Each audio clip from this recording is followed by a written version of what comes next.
yourself today, Oh, man. wow. You're walking down that Oh, well, runway I there. just wanted to touch all these champions out here and be part of all of them. So we've got a little surprise for you. This is something Dr. Joe used to do. And for those of you who are fairly new to our teaching and you hear us talk about the science of mind and Ernest Holmes. Do your Vanna. Yes. There'll be your Vanna for Yes. you. There you go. Vanna White? And Vanna White? so for those of you who maybe were afraid it was Scientology or you've never picked this book up, we're going to let you what we call pick a page.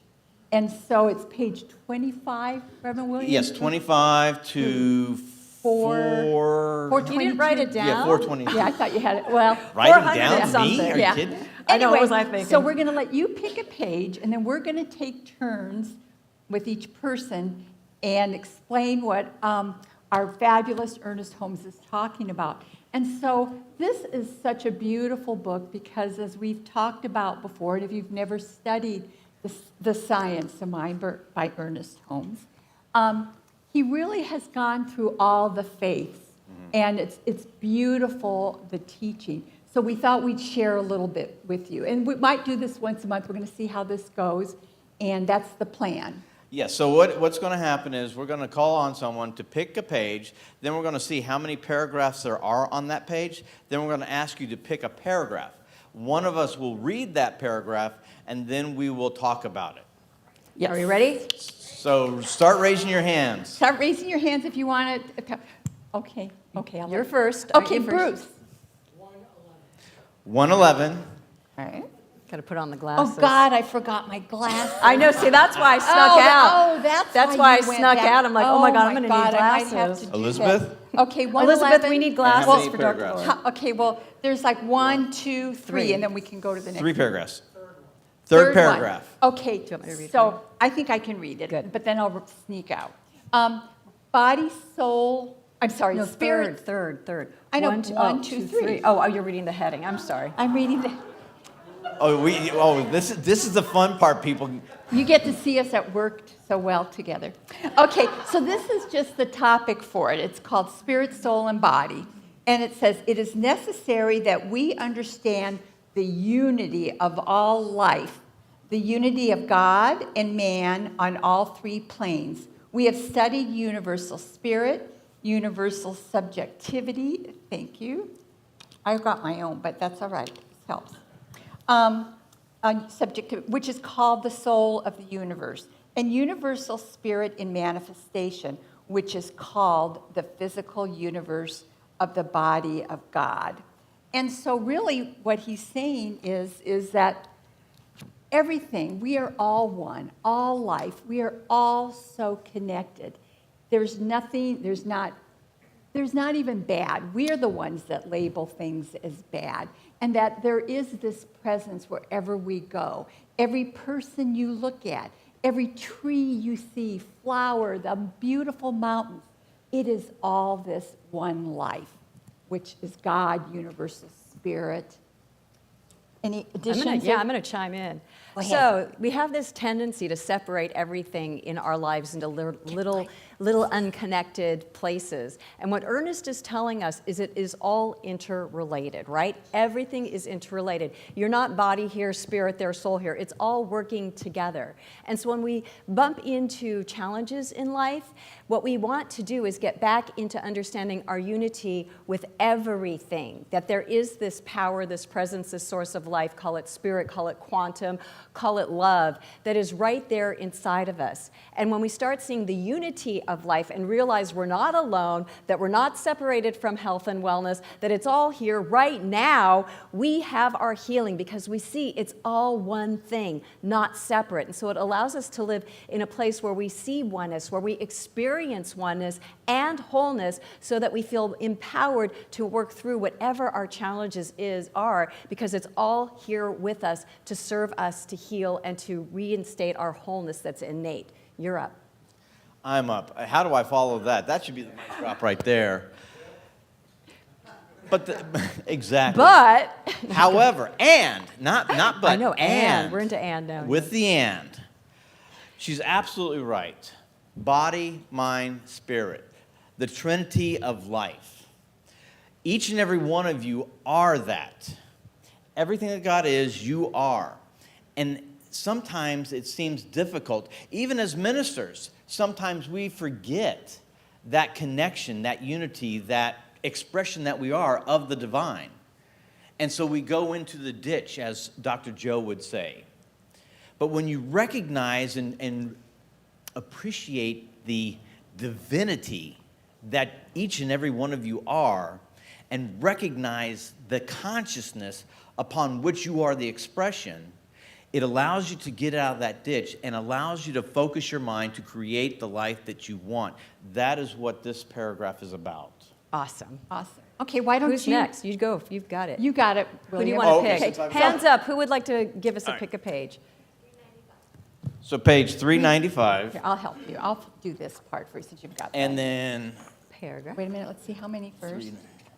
395. Close. We need some sort of background music. Yeah, we're right. Do, Okay. do, do, 395. There Here you we go. do. Okay, and then there's 395. 1, 2, 3 paragraphs. The Second paragraph. That's good because the first That's a good one's one. massive. Yeah. Good going. Thank you. But so far as man is concerned, outside of the automatic and necessary functions of universal mind, capitalized, man is free to do as he wills, and the universal mind, as law, can know about the individual only what he knows about himself. The cosmic engine is started, but man guides it in his own life. It goes for him in the direction in which it is driven. This driving is not by force, but by agreement, unification, and acquiescence. Ooh, that's a nice word. We must believe. On this hangs the law and the prophets. Heaven and hell are tied up in man's beliefs. It is the law of his life. That is like so perfect given on our class that we just taught. We did the 4 agreements, and here it's talking about agreement. I'm sorry, I just had to say the synchronicity No, of it. believe me, this is free ball in here. This is just, we're jamming here. We're spiritual jamming. Just like musicians have a jam session, this is a spiritual jam I session. like that. It's amazing to me how simplistic this philosophy is. As you think it, so it is done. But yet, time and time again, it shows up, especially for me. That is what that paragraph is talking about. I don't know how many times we have to reiterate your thought pattern, your belief system about yourself, and I don't care where that belief system came from. That is one thing that we, as human beings, as this conscious level of spirit, forget where the story came from. Because since you know where that story of your life came from, you obviously know the truth, something more about yourself. So start focusing on that aspect of you, and that's what this paragraph is talking about. Focusing on what you want to have happen, what you believe. Because spirit can only act upon you to the level of your belief. Now, that is a simple sentence, people, but it is so powerful. It's on your shoulders. It's on my shoulders. It's on our shoulders. The life I have right now, there's only one person to blame. It ain't mommy and daddy. It's the will I am. And I need to change that to focus on to create that life. Okay, the only thing I disagree with what you said was, you said, oh, we already know what the past was. Do we really know sometimes how the past has influenced the way we think now? You know, there may be things in there that every time something comes up, it just jabs you, but you don't really know where it comes from. So I think sometimes we need to look within ourselves and say, why does that bother me? But what I do love, too, about that is because we know that we are one with this universal intelligence, God never says no. Exactly. So if you think, I can't think of the word I want to say is a nasty word. But of course it is. Yes, if you think negative things about yourself or about somebody or about yourself, like, oh God, you know what, I'm never going to get this, or I'm never going to have this or experience that, God always says yes. Yeah. Mm-hmm. Right? But if you claim, I am prosperous, I am healthy, I am happy, God's saying yes. Yeah. And so that, to me, is what really stood out in this paragraph for me. Did you want to add Yeah, I'll anything? just add, yeah, because our philosophy, especially if you're new to us or you've been here just a few times and you haven't really studied this, is we really teach about responsibility for our life and our consciousness. And to me, this really encapsulates that we come into this world, like we taught in the 4 agreements. We came into this world and we were formed, we were conditioned to see the world a certain way based on our experiences, our parents, our peers, everything kind of molded us. And we've agreed to it because we didn't know any different. And this paragraph speaks to our ability. We reach a point in life where we're going, man, this isn't working. This is just not working for me. I'm not happy. I'm not feeling it. And Ernest teaches us, well, if you're not feeling it and you're not happy, you have the power to change it. You have the power to make a new agreement by seeing the way this universe works through mechanical law. It's really that simple. It's not personal. It's your intention, your energy, your belief system is pulling out there, and the universe is bringing it to you in form. That's it, people. So it's teaching us our responsibility by looking at our beliefs. How are we seeing things? How can we change how we're seeing things? How can we find that love and that energy of infinite possibility and know that? How can we find that, dig into that, and start expressing that? Because when we do, like you said, the universe always says yes. When we start expressing that higher potential, that heart dream stuff, the universe says, let's do it, and it mechanically brings it into being. So that's how I look at it. It's just the down and dirty mechanics. And it's funny you got that one because you're all about mechanics. Yeah. Yes, So- exactly. Yeah, and I love that. God always says yes. That's a beautiful thing. Always. right Just there. always remember that, and that is you. Yep, so be careful Yep. what you're asking. Be Okay. conscious of what you're thinking. Yes. All right. I'm going with my friend over there, William Thornton. Oh, hi. Hi. Let's see, 48. Oh, boy. I Page like 48? the beginning of the book. 48, the first 4, and paragraph, whew, boy, these Well, are it's just big one ones. big one, isn't it? One gigantic. There's 2. There's 2 paragraphs. So 1 or 2? 2? Oh, I'm glad that was shorter. All right, here we go. Therefore, if a man is seeking to demonstrate, this is like, the theme is right here. Yep. Therefore, if a man is seeking to demonstrate, he must tell himself that he has faith in his power, in his ability, in the principle, and in the certainty of the demonstration for which he works. Faith, being a mental attitude, is according to law, and even though one doubts, he can overcome his doubts and create the desired faith, definitely. If this were not so, only those who by nature have faith in God could ever hope to understand the principle of the science of mind and spirit, which is the subject to certain definite, immutable, and impersonal laws. However, even though faith is a necessary attitude, it is something that can always be established by explaining the theory and proving the principle. Oh my God, I love faith. So, faith is what it's all about. And I love how he talks about that faith. He's really saying, if you don't have faith, that's okay. Because you can develop it, you can cultivate it, you can grow it by understanding these spiritual laws that Ernest Holmes is teaching us. And I know many of you here, including myself, when I came into this philosophy, into this center, my question was, prove it. Prove that this thing works, right? Because we break a lot of promises here, don't we? We say this works, that works when you work it. And so I said, all right, let's see you prove it to me. I'm going to take this as an experiment and see how my life can change. And it did. Because I opened myself up to seeing what I could see without blocking it, and I developed my faith because I see it working over and over and over again. And that's really what we teach here. How many of you here have seen demonstrations? And when I say demonstrations, I just mean you put out an intention, maybe you prayed, and everything worked out, right? Look at all these hands. See, beautiful. That's what it's about. Champions, yeah. And so I think that's what Ernest is saying in this paragraph is it doesn't matter if you have faith of a mustard seed or your faith is just infinite. It doesn't matter because you can always expand your faith by seeing how the principles are working in your life. To you two now. Oh, yeah. You know, I love, I'm not going to say this person's name, but this person was sharing with me that this person was debating whether to change jobs. This person had a very successful job but was not happy and had this opportunity to go out and work on their own. But you have the security of this and that of the unknown. And this person really talked, I said, just trust yourself, have faith in yourself. And this person told me today that the decision was made, and once they made the decision, and this is what I always know too, if I have a thought and I think, okay, I'm going to go for it, and I get what I call them God bumps, I feel that that's the universe saying that's the right path. Watch for those God bumps. I'm telling, I'm just getting them now.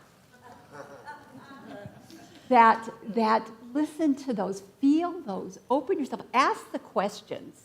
The universe is there, I always used to call it Big Laura. Big Laura's there, yeah, go for it, or, and so listen to that. There's always a message there, and that universe, have faith in yourself. No, don't let anybody diminish who you are. Don't let the outside.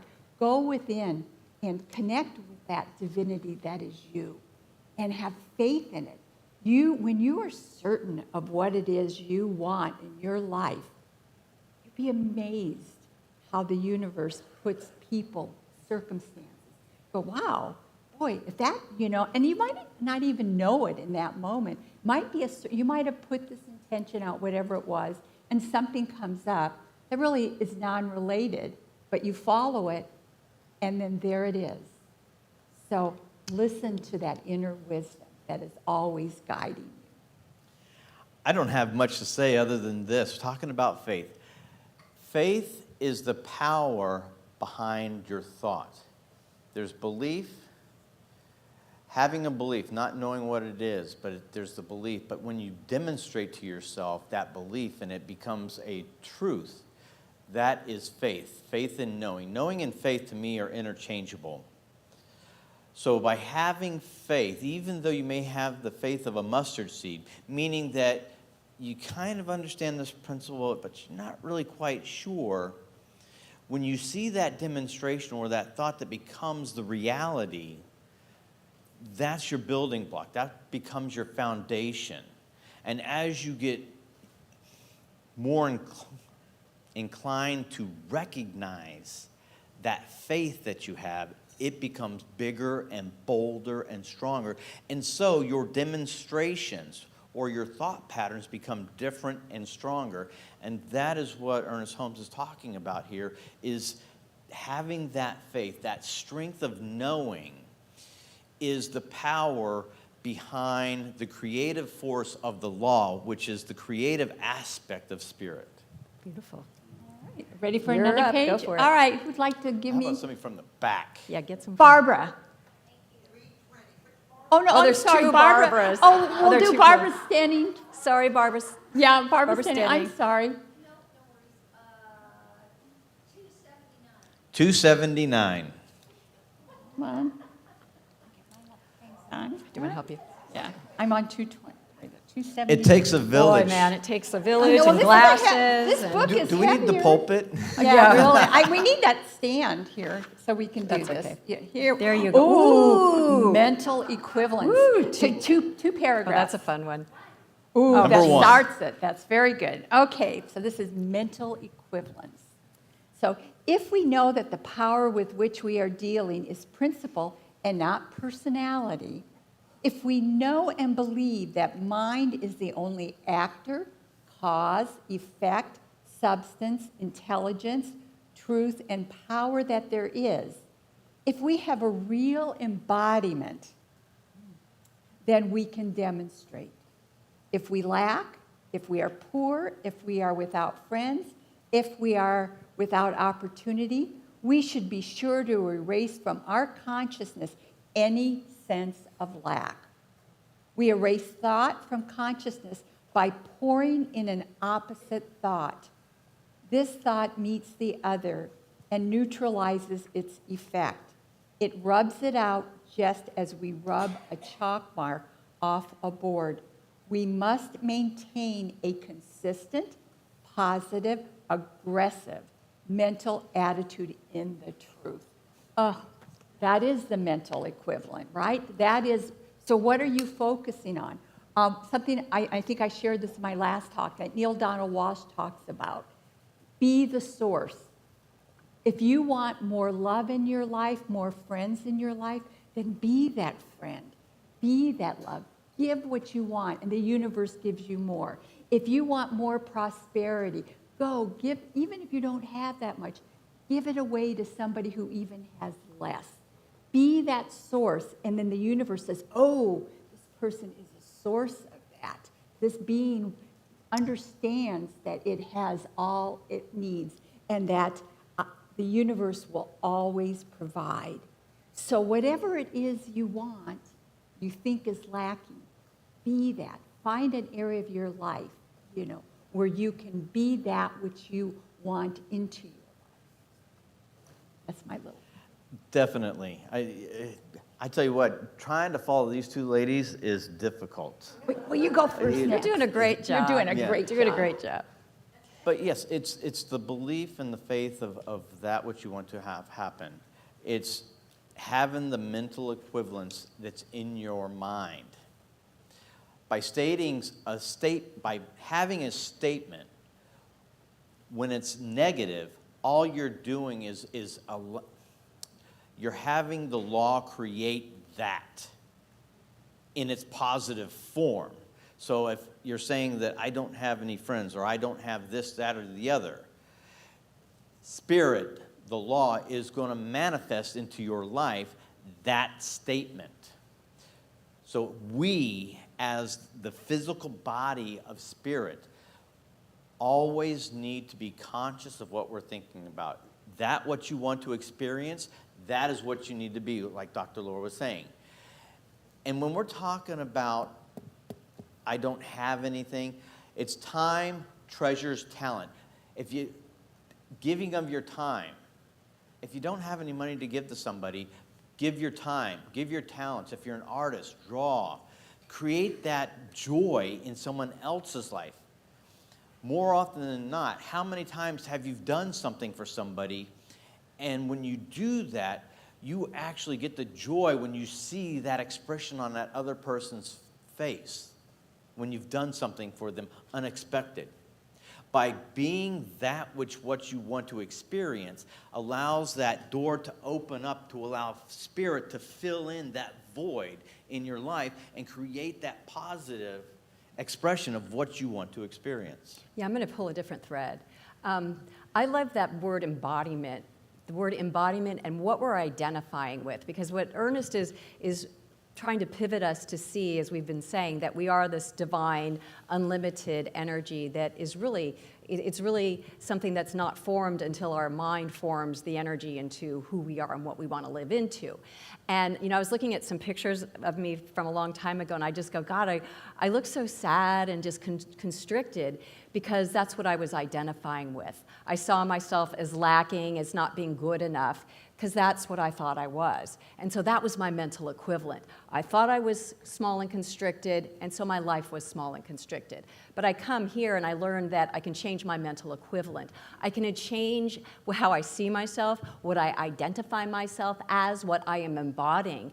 And now, because I know what's possible for me, my mental equivalent now is about infinite possibility, that I can do anything I want, that I'm continually expanding no matter what age I'm at. So that is now my mental equivalent. And as we were talking about the law is responding to my new mental equivalent, what I'm embodying, what I believe myself to be now, and my world opens up for me, and my self-expression opens up for me. So that's what he's really directing us to see, is who are you? Who do you think you are? And think bigger if you're thinking small. Wonderful. How about let's get somebody off to the side? All right. We've done a lot here in the center. All here. right. Oh, you're next, right? Who? Mm-hmm. We've Yes. got, yes. Hi. 388. 388. We're in the 300s. I know, but Yeah. That's practitioner classes. You're right. Oh, Right. coming up. Okay. What do we got What, there? a paragraph, there's 1, 2, 3 paragraphs. Number Number three. three. All right. All right, so here we go. And so we prepare not to die, but to live. The thought of death should slip from our consciousness altogether. And when this great event of the soul takes place, it should be beautiful, sublime, a glorious experience. As the eagle freed from its cage soars to its native heights, so the soul, freed from the home of heavenly flesh, will rise and return onto its Father's house, naked and unafraid. Boy, we took a left turn. Woo! Wow. Let me see what that, woo, that's a big one right there. You know what? This is coming out of left field. Or But I'm is going to it? be a little bit personal now. In my life, whenever there's been a transition of a family member or something of that nature, I never really cried or had sorrow of that nature because I had an innate knowing that we are just here for a part-time. This is a part-time life. But our consciousness, our spirit, our soul is ever ongoing. So there's nothing to be sorry about, but to be grateful for. Now, that's not to say that I'm going to miss that person in this body. Yes, having sorrow or missing in that nature, I can understand. But having sorrow or having emotions based upon the idea that this life, this body, this off-road vehicle with its sliders, in reference to last week, is the only thing that I'm about is absolutely a misnomer. By recognizing the divinity, the soul upon which you are inside of each of you, knowing that someone has made their transition, they're going to that next experience, at least for me, is a chance to be grateful and joyous. Because now I have memories of that person and the experiences that we've had and something grateful to look forward and to basically live upon. And that's my aspect from that. Go ahead. Oh. Well, we have to consider all aspects of life in the science of mind. And yes, we're all going to be leaving this plane of existence. And I love that Ernest tells us, make this existence as great as possible. Live it to the fullest. Know who you are. But don't forget, this too will end someday. But the party goes on. The party goes on because we are immortal beings at that soul level. We have so much more to do beyond this, and it's really important for us to recognize that and see that, not just for our own contemplation of mortality when we get into those spaces where we're like, as I say, because where I am in my life right now, I say, Dale, the show's going to be over someday. So, and I say, that's okay. It reminds me to live to the fullest now. Make sure I'm doing everything that I desire to do in this life now. But the other side of that is, I got another adventure coming, this one, and I am just knowing it is going to be fabulous, the wings of the eagle that he spoke of. It's just, we're navigating a lot of territory in this life. There's this life, there's our stuff, there's our goals, our dreams, our family, all this stuff. And there's also this other reality, this immortality that we all are and that we all contain. And just to not be afraid of the next, because the next, what I know, the next is even better than this. So that's my take on that. Yeah. I think, I do believe in the afterlife. I remember when I told my sons, I said, when they would do something that would irritate me, I said, I am going to come back as your children and make your life friggin' miserable. You'll know it's me. I said, I'm going to show you because I will be making you look for a child that does this. And so what happens, my granddaughter's born, and there's a picture of her, I've got it on my phone, where she's going like this. And I go, damn it, my husband beat me to it. And he wanted me to know that he's back. He's taking that spot. And so, when I got my diagnosis from my doctor, and I shared this with you, he didn't want me, I told him, oh, well, I'm going back to church this Sunday, and I'm going to tell the congregation. And it's because I know life is eternal. And he said, don't tell them because they'll be negative, they'll be, well, no, they're not. I said, I'm going to tell them I just want them to love me and surround me in that light. Because I do believe we are these eternal beings. And I don't believe that, none of us know how long we have at this life. But I do believe we each chose to be here. I do believe that. I believe we chose to be here. I believe that if you're not happy with your parents, guess what? You picked them. If you feel you had a terrible childhood, it's a way that you. Yeah, well, I'm not saying every time. I'm saying, yeah, you get to pick each time. And you're right. I don't know what my next adventure will be, but I know I will love it. But I know that right now I'm having this experience. So make the best of it. When you hug somebody, feel it. Take the time to really, somebody you love. I don't ever, hug my kids or my grand without really just embodying that sensation. Because, that's why we came to physical form. We can have a fabulous thing there, but we can experience it, but to have this physical body. We are this divine mind in a body. We took a body so we could experience this life. And so to me, that's what's important. And I do believe we are eternal. And yes, we're sad when we lose somebody because we can't hug them anymore. They're not going to be here anymore to hug. But I know, and you'll know that they're with you always. They're always around you. You call on them, and they will be there with you, helping you through that. So that's my take on that. Well, I think that's the mic drop for the talks Boom. today, because we're at the end of our Yes, time. but I would like to close like this.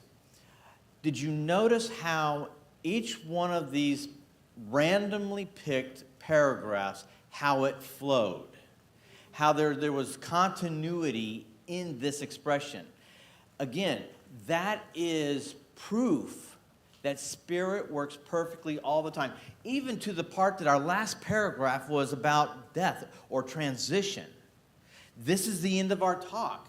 Now what? What's the next expression as we go on for this service and go forth on this day?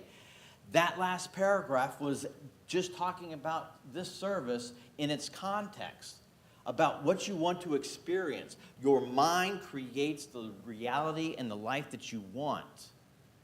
Yes, there is a time in ending, a time of transition, but that time of transition is also a time of new beginnings.